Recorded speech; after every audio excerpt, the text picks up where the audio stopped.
नमस्ते, आप सभी का बहुत बहुत स्वागत है। आप सभी को हरतालिका तीज की बहुत सारी शुभकामनाएं।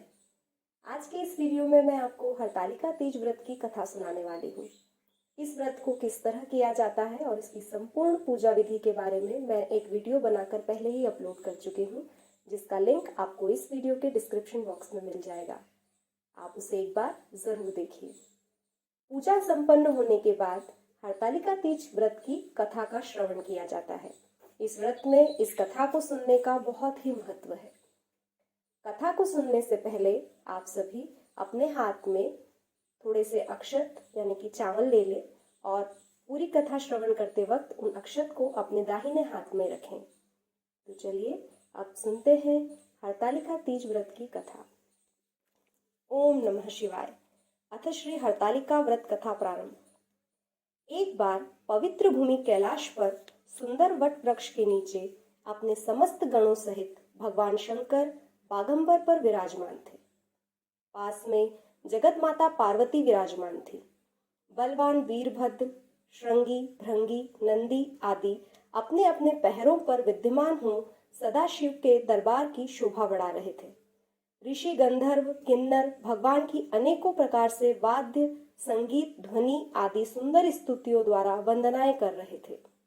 भगवान शंकर को अति प्रसन्न मुद्रा में जानकर, अच्छा अवसर समझकर अति विनम्र भाव से पार्वती जी ने हाथ जोड़कर विनय पूर्वक शिव जी से पूछा, हे महेश्वर, मैं अत्यंत भाग्यशाली हूँ, सौभाग्यवती हूँ, जो आप जैसे देवादिदेव की पत्नी बनने का सौभाग्य मुझे प्राप्त हुआ। मुझे आपसे प्रश्न करते संकोच होता है। यदि आप मुझे प्रसन्नता पूर्वक अनुमति दें तो मैं आपसे कुछ पूछने का साहस करूं।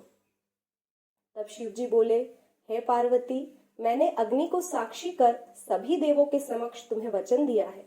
तुम्हारी बात का मैं उत्तर दूंगा, पूछो क्या पूछना है। तब पार्वती ने प्रसन्न मुद्रा में पूछा, हे स्वामी, मैंने कौन सा पुण्य अर्जन किया है जिसके कारण मैं आपकी अर्धांगिनी हुई।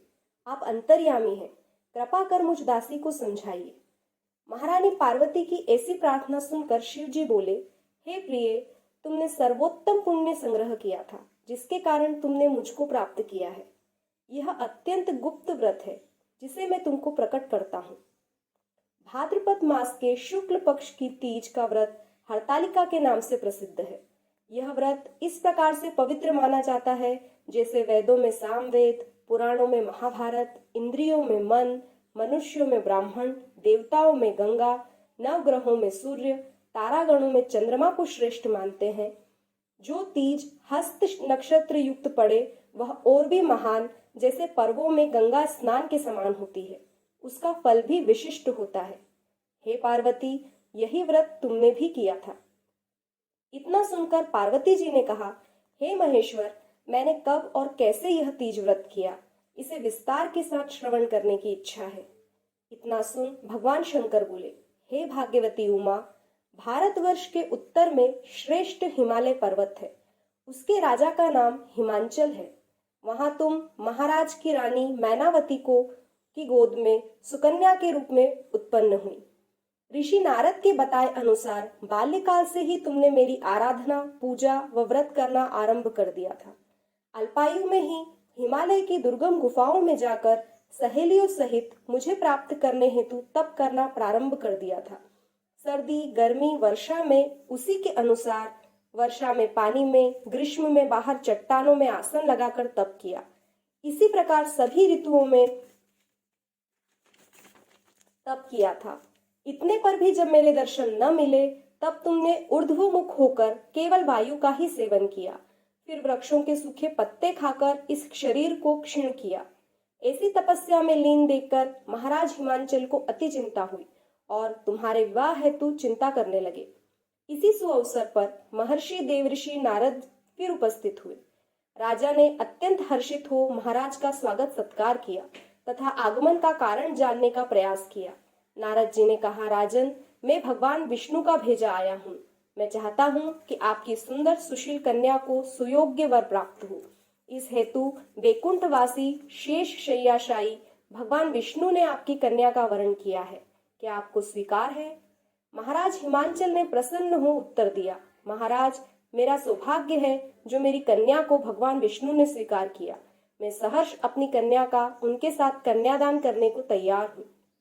यह सुनिश्चित हो जाने के पश्चात नारद जी बैकुंठ पहुंचकर श्री भगवान विष्णु से पार्वती जी के विवाह का होना सुनाया। इधर महाराज हिमांचल ने वन में पहुंचकर तुमको तुम्हारा विवाह भगवान विष्णु के साथ होने के विषय में जानकर पार्वती जी को महान दुख हुआ। उस दुख से दुखी होकर तुम अपनी सखी के पास विलाप करने लगी। तुमको इस प्रकार दुखी देखकर सखी ने तुम्हारी इच्छा जानकर कहा, देवी, मैं तुम्हें ऐसे स्थान पर तपस्या को ले चलूंगी जहां तुमको महाराज हिमांचल भी न पा सकेंगे। ऐसा कहकर तुम्हारी सहेली ने तुमको हिमालय की गहन गुफा में पहुंचा दिया। तब महाराज हिमांचल तुमको तलाश करते घबरा कर विलाप करने लगे कि मैंने भगवान विष्णु को जो वचन दिया है वह किस प्रकार पूर्ण होगा। इस तरह विचार कर महाराज हिमांचल मूर्छित हो गए। तब सभी पुरवासी मिलकर तुमको ढूंढने को गए। इस प्रकार चिंता में व्यग्र हो उठे तथा सोचने लगे, क्या मेरी कन्या को कोई व्याघ्र आती खा गया, या सर्प ने उसे डस लिया, या कोई राक्षस हरण कर ले गया। उस समय तुम अपनी सहेली के साथ उस गुफा में बिना अन्न जल के मेरे व्रत को आरंभ करके नदी की बालू का लिंग बनाकर विविध वन पुष्पों से पूजन करने लगी। उस दिन भाद्रपद मास की तृतीया तथा शुक्ल पक्ष हस्त नक्षत्र में थी। उसी कारण मेरी पूजा का पूर्ण फल प्राप्त कर मेरा सिंहासन हिल उठा। तो मैंने जाकर तुम्हें दर्शन दिया और तुमको तुम्हारे व्रत से प्रसन्न होकर तुम्हारी मनोकामना पूर्ण होने का वरदान दिया। तब मैंने तुम्हारी कामना पूछी। तब तुमने लज्जित भाव से प्रार्थना की, आप अंतर्यामी हैं, मेरे मन के भाव के आपसे छुपे हैं, ऐसा मैं समझती हूँ। मैं आपको अपने पति के रूप में चाहती हूँ। इतना सुनकर मैंने तुम्हें एव मस्तु कह इच्छित वरदान देकर अंतर्ध्यान हो गया। इसके बाद तुम्हारे पिता हिमांचल मंत्रियों सहित ढूंढते ढूंढते नदी तट पर शोकग्रस्त हो मूर्छित होकर गिर पड़े। उसी समय तुम अपनी सहेली सहित मेरी प्रतिमा को नदी में विसर्जित करने हेतु नदी तट पर पहुंची। उसी समय तुम्हारे नगरवासी मंत्रीगण हिमांचल सहित तुम्हारे दर्शन कर अति प्रसन्न हुए और भावविह्वल होकर रोने लगे और बोले, उमा, तुम इस भयानक वन में क्यों चली आई, जहाँ अनेकों भयंकर पशु पक्षी जीव जंतु हर समय विचरण करते हैं, जहाँ मनुष्य के प्राण संकट में हो सकते हैं। हे पुत्री, अब इस वन को त्याग कर अपने घर चलो, वहां तुम्हारी माता भी तुम्हारे विरह में व्याकुल है। महाराज हिमांचल के ऐसा कहने पर तुमने अपने पिता से कहा कि आपने मेरा विवाह भगवान विष्णु के साथ स्वीकार कर लिया है, इससे मैं इसी वन में रहकर अपने प्राण समाप्त करूंगी। यह सुनकर तुम्हारे पिता हिमांचल अत्यंत दुखी हुए और बोले, मेरी पुत्री, तुम चिंता न करो, तुम्हारा विवाह मैं कदापि भगवान विष्णु से नहीं करूंगा।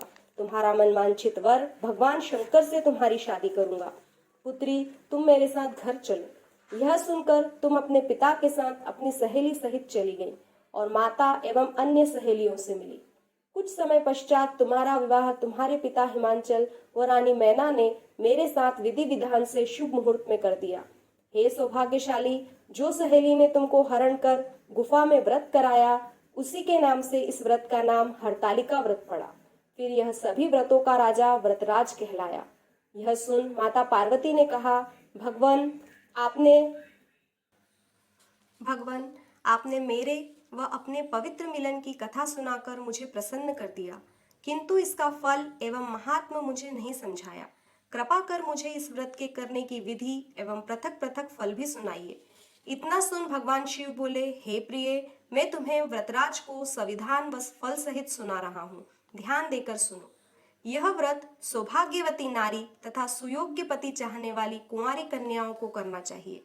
यह व्रत भाद्रपद की द्वितीया के शाम को प्रारंभ कर तृतीया को पूर्ण व्रत व कथा को सुनना चाहिए। यह व्रत निराहार, बिना फल आहार और निर्जला रहकर करना चाहिए। भगवान शिव पार्वती की प्रतिमा स्वर्ण या मिट्टी की स्थापित कर, केले, पुष्प आदि के खंभे स्थापित करके, रेशमी वस्त्रों के चंदोवा तानकर, बंधनवार लगा भगवान शिव का बालू का लिंग बनाकर उसे स्थापित करके पूजन, वैदिक मंत्र, स्तुति, गान, वाद्य, शंख, भेरी, मृदंग, झांझ आदि से रात्रि जागरण करना चाहिए और भगवान शिव के पूजन के पश्चात फल, फूल, पकवान, मिठाई, मेवा आदि का भोग लगाकर व्रत संपूर्ण करें। फिर ब्राह्मणों को यथाशक्ति दान दें। भगवान शिव को प्रति व्यक्ति को सिद्ध पंचाक्षरी मंत्र से ओम नमः शिवाय कहकर समर्पित करना चाहिए। प्रार्थना समय अपनी कामना इच्छा को भगवान के सामने प्रेषित कर प्रणाम करें। फिर पार्वती से तुम नीचे लिखी प्रार्थना करें। जय जगमाता मेरी भाग्य विदाता, तुम हो पार्वती शिव प्यारी, तुम हो दाता नंद पुरारी, सती सतो में रेख तुम्हारी, जय हो आनंद दाता। इच्छित वर मैं तुमसे पाऊं, भूल चूक को दुख न उठाऊं, भाव भक्ति की तुम दाता, कर दो पूर्ण बाता। जय जगमाता मेरी भाग्य विधाता। शुद्ध भाव से प्रार्थना करने के पश्चात पुष्पमाला हाथ में लेकर गले में पहनाएं व पुष्प अर्पित कर धूप दीप आदि से आराधना अर्चना करें। पश्चात चतुर्थी को किसी नदी अथवा तालाब किनारे शिवलिंग विसर्जित करें तथा 3 ब्राह्मणों को भोजन करावें एवं दक्षिणा दें। इस प्रकार विधि विधान से यह व्रत पूर्ण होने पर नारी सौभाग्यवती होती है, धन व पुत्रादि की प्राप्ति होती है, सुखमय जीवन व्यतीत करती है। कन्याओं को व्रत करने से विद्वान, धनवान, कुलीन वर प्राप्त होता है। इस व्रत को धारण करने वाली नारी कभी भी वैधव्य एवं संतान सुख से दुखी नहीं होती। जो नारी कभी कभी समाज में अपनी प्रतिष्ठा प्राप्त करने हेतु सभी को दिखाने के लिए यह व्रत धारण तो करती है, किंतु चोरी से अन्नपान कर लेती है, वह शुक्री का जन्म धारण करती है। जो फल खाती है वह बंदरिया का जन्म लेती है। जो जल पीती है जोंक, मेंढकी आदि जलजीवों का जन्म पाती है। जो दूध पीती है वह सर्पिणी का, जो मांस खाती है वह चील, कुतिया, वाघिनी का, जो दही खाती है वह बिल्ली, जो मिठाई खाती है वह चींटी और जो सब चीजें खाकर व्रत करती है वह मक्खी का जन्म लेकर संसार में जीवन भर इधर उधर भटक भटक कर अपनी जिंदगी पूरी करती है। जो उस दिन सोती है वह अजगरी योनि को प्राप्त होती है। जो स्त्री अपने पति को धोखा देती है वह मुर्गी का जन्म धारण करती है। हे उमा, जो इस व्रत को श्रद्धा भाव से विधि पूर्वक धारण करती है वह मुझ जैसा स्वामी प्राप्त करने की अधिकारिणी होती है तथा उसे सुंदर, सुशील, गुणवान, धनवान तथा विवेकी स्वामी की प्राप्ति होती है तथा दूसरे जन्म में वह स्त्री स्वयं अत्यंत स्वरूपवान, गुणवती, अपने स्वामी की प्रिय, समाज में प्रतिष्ठा प्राप्त कर संसार के समस्त सुखों का भोग करके अंत में मोक्ष को प्राप्त कर अजन्मा व्रत ग्रहण करती है। ऐसा नहीं है कि यह सब केवल नारियों के लिए ही है, वरन पुरुष भी इस व्रत को धारण करता है तो उसे भी उसी के अनुसार सफलता प्राप्त होती है तथा वो मोक्ष को प्राप्त करता है। इस व्रत को धारण करने वाले पुरुष अथवा स्त्री शिवलोक में वास कर परम पद को प्राप्त करते हैं। इति श्री हरतालिका व्रत कथा संपूर्ण। अच्युतम केशवम रामनारायणम कृष्ण दामोदरम वासुदेवम भजे श्रीधरम माधवम गोपिका वल्लभम श्री जानकी नार श्री रामचंद्रम भजे। ओम नमः शिवाय। कथा संपूर्ण हुई। कथा श्रवण करने के बाद आप सभी पोथी की पूजा करें। कथा की जो किताब है उसकी पूजन करें, उस पर यथाशक्ति दक्षिणा चढ़ाएं और उसके बाद भगवान शंकर की आरती करें। आपके हाथ में जो अक्षत चावल आपने रखे हुए थे वो अब आप भगवान को समर्पित कर सकते हैं। इसके बाद रात्रि जागरण किया जाता है। रात्रि जागरण आपकी श्रद्धा अनुसार, आपके सामर्थ्य के अनुसार आप कर सकते हैं। यदि आप पूरी रात जग सकते हैं तो बहुत अच्छी बात है, अन्यथा रात के 12 बजे तक जगना श्रेयस्कर होगा। हरतालिका तीज के दौरान 5 बार भगवान की पूजा की जाती है। ये संख्या अलग अलग जगह के हिसाब से अलग अलग है, कहीं पर 3 बार पूजा की जाती है, कहीं 4 बार। वैसे 5 बार 5 प्रहर में पूजा की जाती है। पहली पूजा शुभ मुहूर्त में होने के बाद भगवान के विसर्जन के वक्त की जाने वाली पूजा तक टोटल 5 बार भगवान की पूजा की जाती है। चतुर्थी के दिन सुबह भगवान को किसी नदी अथवा तालाब में विसर्जन कर दिया जाता है। अगर आपके आसपास कहीं पर